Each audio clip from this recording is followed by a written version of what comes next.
before I get to the calming signals, what I also want to talk to you about as far as the tone of voice and your body, I'm going to tell you a quick story that happened actually 2 weeks ago when we were out walking the dogs. And it really helped me even more so really understand the difference between watching a dog and what's going on and knowing the difference between fear, aggression, and the anxiety versus offensive aggression. We were walking our dogs and we were coming up in between this one path between houses, and all of a sudden, we have 4, so my husband walks 2, I walk 2, and this little Pekingese is out loose, and he is, I mean, like barking, like feet down planted, like but it's more of a growl. I can't do it the way he does it.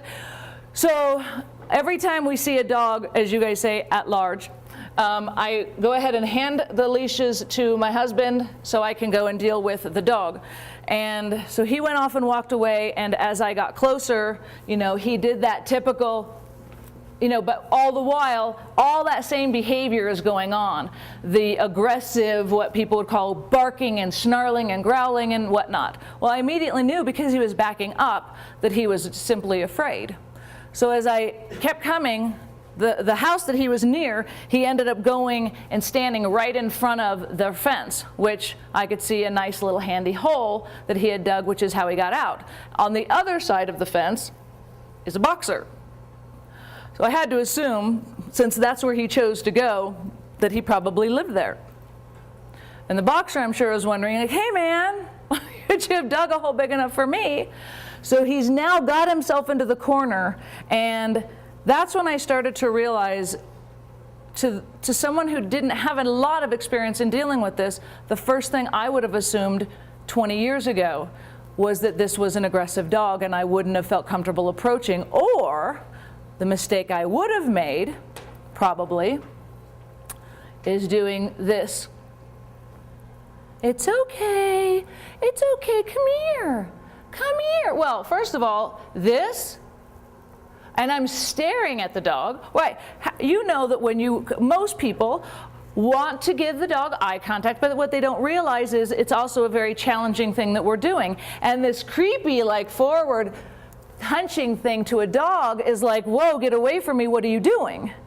So instead, I simply did what's called as you're greeting him in an arc. Okay, you go wide, and I just turned my side to him. Still barking, still growling, none of that. He wasn't calming down at this point, but he also wasn't doing anything different.